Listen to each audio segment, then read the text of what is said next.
Hey nerds, Farmer Jesse here. Welcome to Growers Daily, your daily dose of ecological farming insight. It is Friday, July 25th, 2025, and today we are talking about Neighbors, the agency that used to conserve ecology like it was their job, because, okay, technically it was their job, and it's Feedback Friday. So let's do it.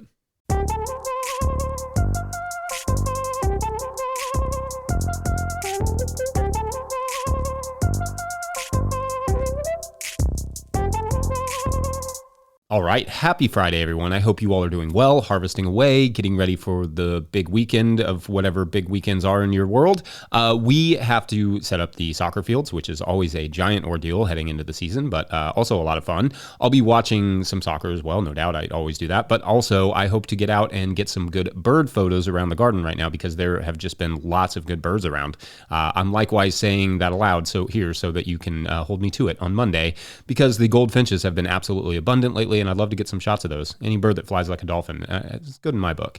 Anyway, it's Friday, which means Feedback Friday, where we explore what you all were saying about this week's topics. On Monday, we talked about, is there such a thing as a small farm culture, or what that culture would look like, and some good comments there. I mentioned something to the effect of small farmers giving off the vibe of physical labor and pressure, and at Gail Bills 803 wrote, quote, small farms give off the vibe of determination and self-sufficiency and providing for their community. They are part of a greater movement towards decentralized production, just like decentralized local energy production, end quote.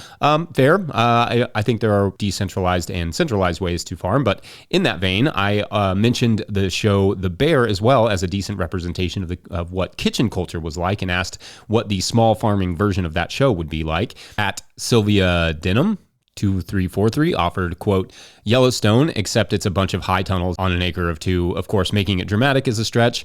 If you depicted the reality of shovel digging red potatoes in the deep south June heat with yellow flies and mosquitoes swarming you, it's a bit more of a docudrama that should be in black and white and scored to music in a minor key. The efforts of usually one guy trying to guide nature into giving back calories.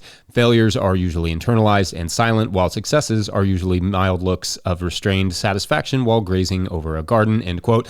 Great stuff. But if I may, I think it would be maybe less Yellowstone-y action-style drama and more clever dialogue-driven, like Sports Night. But I agree, the amount of actual action would be tough because there's not a lot of said action save for the occasional storm. But the amount of psychological and social complexities, spats between workers, neighbors, injuries, customers, all of that is ripe for dramatization, in my opinion. Could be fun, or it could be incredibly boring, except for those of us who are kind of in the business. We love it. On Tuesday, we discussed changing the pH of water and had several comments about high pH water and amending stuff. A couple people recommended lowering pH through filtration. At Splitting Giblets wrote, quote, pH of 7.5 to 8 is considered perfectly acceptable from a water quality standard perspective. In Arizona, we don't consider it in exceedance until you go above 9 for high pH. Your state may vary, end quote. Also, as at the Burnham's 2925 noted, direct induction of acids into a water source is tricky. Yeah, tricky. I mean, all of this stuff is tricky. For instance, something that came up a few times was that sulfur takes a long time to change the pH, but that isn't necessarily true. It depends on if you were using pellets or powder. It depends on the time of year that you put those onto your soil or into your soil, the health of your soil at that moment, in terms of like the microbiology able to, render those nutrients available to plants, the moisture, the temperature. This is why I tend to stay out of soil chemistry conversations or recommendations too much, because they are so contextual, and one nutrient addition can affect the availability of another nutrient in the soil. I will admit that I perhaps played a little bit too safe sometimes with my recommendations on this stuff, but so much of soil management is very simple to me. Set the gardens up well with the help of a good agronomist. Employ good water delivery to the garden beds. Disturb the soil as little as possible. Good soil coverage. Keep plants growing. Boost local ecology around the garden. Use healthy compost, and a vast majority of your issues will be managed that way. As you get into higher and higher levels of execution and production and dial in your systems, then you really need to turn to an agronomist to really maximize every square inch. That's how I look at it, at least. On Wednesday, we had our first Growers Daily live episode and got really great feedback from that. I was surprised, given the time of day that we put it up, at the number of you who were able to make it. So thank you for that. Someone suggested we do one of those per week, and that would be a lot, but maybe a couple times per month we could do something like that. I would also love to eventually do remotes and vaguely plan to do some of those this winter, recording a sort of live show on location. Nothing set in stone, but I will let you all know soon enough if one of those comes about. Those live shows, like the one that I did on Wednesday, is on some profound amount of talking. So, a dude needs a little recovery time after one of those. We got lots of congrats on it being our 200th episode too, which is very cool. Thank you all. This show is so much work, but it is also a lot of fun. It's a great challenge for me. I've learned a ton through it, and I hope you all have enjoyed it. I also thought I would take a second to answer a comment that came on that video from @Maria Ishtar, who wrote, quote, "I'm a small farmer from Amity, Oregon, and I am planning to plant high volume garlic for 2026. Please make a video all about garlic. What is the best way of planting in the no-till method? How to find a buyer? Is there any coup? Anything you think I should consider?" End quote. Thanks. And when I read this, I was convinced I had actually already done a whole video on garlic, but it turns out that I haven't done like a specific sort of old school style Farmer Jesse video on garlic as I thought I had. I just talked about it a lot on this show and other various places without ever actually doing, just like a full start to finish garlic episode or video or whatever. So I will try to fix that this fall as we head into garlic planting and prepping season. Finding a buyer can be tough, but I would start work on that now before you plant any garlic, because having a bunch of extra garlic is also a lot to deal with. Check in with some restaurants you like, especially if you have samples currently from this season. Check in with some retailers to see if they have a good, reliable supplier. Salsa producers, spice producers. Maybe there's a soup maker or a naturopath or something that maybe somebody you could supply. Before you've grown the crop, it may be hard to get a guaranteed buyer, but if you have even a small sample from this year, that will make a huge difference in being able to kind of get your foot in the door. Anyway, yeah, more on garlic over time. We have grown not enough at times and too much at other times and everything in between. So plenty of thoughts there. Then on Thursday, we discussed if corn was a heavy feeder and starting a small farm business, and @Rachel Thomas on 1281 Thomas son asked if there were farm business books we recommend. And there are several out there, but the one I always tell small farmers to pick up is the Organic Farmer's Business Handbook, a complete guide to managing finances, crops, and staff, and making a profit by Richard Wiswall. This book is just legendary. It's the best. I think every farmer should just at least start there. Also look into Dan Brisebois' Spreadsheet Academy to dial in your spreadsheets. He's a farmer, so his advice can help with both business and crop planning stuff. You'll find that a lot of other farmers look outside of the realm of farming for inspiration and get advice in the from the business world. As you get more experience, you will be able to adapt general business advice to what we do on farms. It isn't altogether different, right? There's a cost of production, there is the price of the sale, and then there is figuring out what your net profit is and how to maximize that. That all applies to basically any business. Also that day on the corn is a heavy feeder front, I discussed the Three Sisters / Milpa gardening styles quite extensively in terms of how corn was bred to be grown versus how it is commonly grown. @GCC2313 noted, quote, "I think a big issue with corn specifically is that corn is in way higher demand than most crops. Even if we could do Three Sisters and other growing methods, you'd be left with less corn and more of the other crops like squash that have lower demand. I'm not sure what the best ecological option would be that still maintains reasonable yield, but I guess cover crops may be the next alternative," end quote. And yeah, cover crops I think are an important factor in all this, and it certainly helps to break up the, crop rotation, so to speak, and at least add some diversity to a corn planting. And yeah, corn is definitely more in demand, but squash is underrated in its potential as well. I found a Brazilian study, for instance, that looked at squash seed meal as an alternative to soybeans and found, quote, "The inclusion of squash seed meal at different rates in broiler diets," that's chickens, "partially replacing soybean meal and vegetable oil improved live performance and edible portions yield. In addition, abdominal fat and serum levels of harmful lipids were reduced, whereas serum levels of beneficial lipids increased. There was no effect on meat sensory quality," end quote. So effectively, the squash seed meal improved the quality to some extent, and maybe there could be a whole host of opportunities to diversify livestock feed ingredients, among other things, with more squash. Harvesting it out of the corn, well, that would be a whole other challenge. But there is, some use for it, some potential there. All right, great week of input as always. Also, lots of love for the 20-second video clips that you all have been sending to Mike, which you send to farmermike@notillgrowers.com. Feel free to do that at any time. This week was all about showing us your harvest, so feel free to send those in still. Next week, maybe we'll give you a different prompt. I don't know what it'll be. We'll see. I love these videos because I often haven't seen them until Mike has, has me review the final edit. So they are always a delightful surprise for me. And I've loved seeing your farms and gardens. And I also, the very cool to see that so many flower farmers follow us. Who knew? I guess we need a little bit more flower content for you all. Anyway, we're going to take a quick break. And when we come back, we'll get neighborly. BRB. Today's episode is brought to you by Farmhand. If you're listening to this, you probably found 5 rare minutes to breathe. But what got pushed back further down the to-do list to make that happen? If it's your CSA newsletter, you're not alone. Farmhand's new newsletter builder was made for busy farmers. It automates weekly emails, drives add-on sales, and makes it easy to keep your customers in the loop without spending hours behind a screen. It launches this summer, but our listeners can request early access now. Visit farmhand.partners/no-till. That's farmhand.partners/no-till. All right, back to the show. If you, the listener, are enjoying this podcast, getting even a small amount of value from it, consider supporting our work over at patreon.com/no-till-growers. Does this show bring you $2 worth of value every month? $5? Maybe 10? You can sign up there to show your support and appreciate it. I will try to get to questions from everywhere that questions come in, but I will always get to your Patreon questions. Now, today's Patreon question comes to us from Patreon member Lee Kossip, who writes, quote, "Hello, I just rewatched an episode from last October where you discussed the importance of neighbors. It's been a theme coming up for me everywhere lately. The algorithm popped this short doc from Campfire Stories up for me called Radical Neighboring, and Lee posts a link that I will share in the show notes to an interesting video about kind of a person who sort of effectively tries to imagine a life not being a consumer. Anyway, Lee continues, "It really got me in the feels. I know we can't all do this, but just incorporating conscious neighborly acts as best we can. Not really a question, but would love an episode that compiles farm/neighbor stories/experiences if you feel that fits in your scope, of course. Thanks for being awesome." End quote. Okay, thank you for being awesome, Lee. That's a fun prompt. And I think that Patreon members should always feel free to just add topics and prompts like this to the Patreon page. Love it when I can just take one of those and talk about the subject, especially something as near and dear to my heart as neighbors, because absolutely that is within the scope of what we do. Neighbors and neighborliness are an enormous part of farming. I've actually, at this point, done a few segments, I think, related to neighbors, and I will link at least a couple of those in the show notes, including the one that Lee mentioned.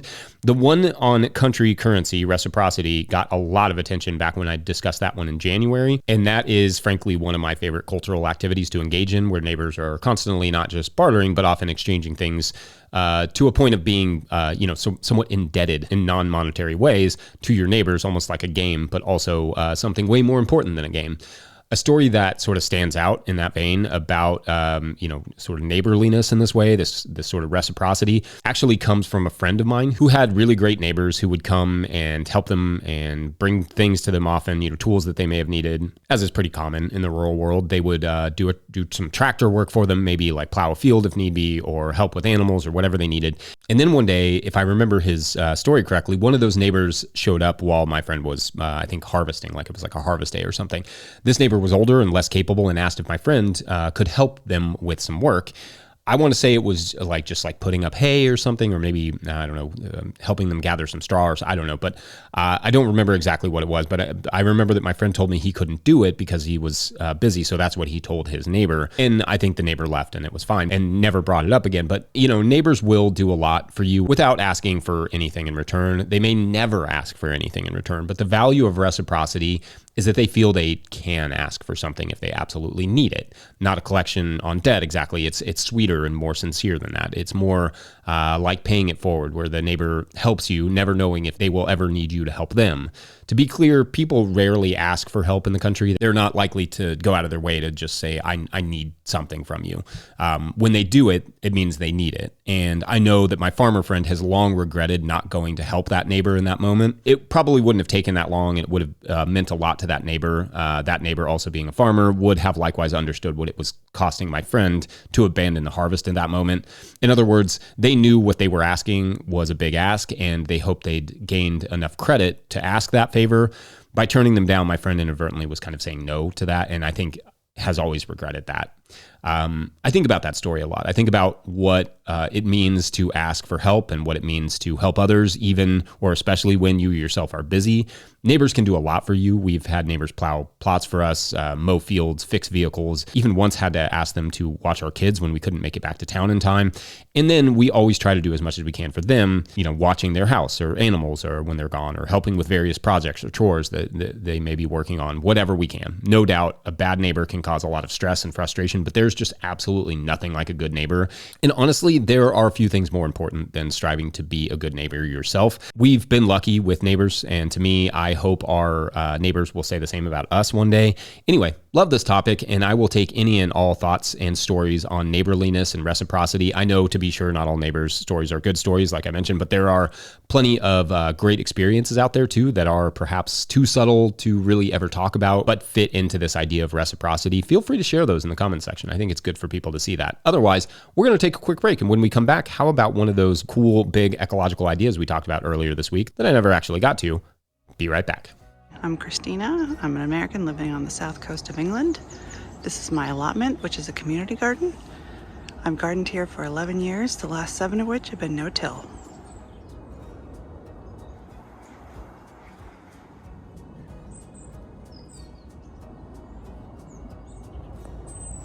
Hi Jesse, this is Stacy with Gooseberry Bridge Farm in Rogersville, Missouri. I grow about a 4,000-ish square foot garden for my family of 8, and also about a half acre of cut flowers, primarily for you-pick, and this is my harvest from this morning. Cucumbers, tomatoes, eggplant, zucchini, and lots of beans. All right, so over the last couple of weeks, I have asked for different large-scale ecological projects that you all have come across that you think are really interesting. And last week, at Laura Brown 5307 wrote, quote, "Maybe we need to bring back the Civilian Conservation Corps," end quote. And that is an interesting idea. All right, so what is the Civilian Conservation Corps, and should we indeed bring it back? So the Civilian Conservation Corps, or CCC, was an organization started by Franklin D. Roosevelt that lasted from 1933 to 1942. Quoting the U.S. Forest Service here, quote, "The CCC was designed to provide employment for young men in relief families who had difficulty finding jobs during the Great Depression, while at the same time implementing a general natural resource conservation program in every state and territory. Men enrolled in the CCC planted over 2 billion trees, built over 125,000 miles of roads and trails, constructed over 6 million erosion control structures, and spent 6 million workdays fighting forest fires. No women were ever enrolled in the CCC," end quote, which no women is probably why they didn't accomplish more. Zing! Shouts to my ladies from the 1930s. Anyway,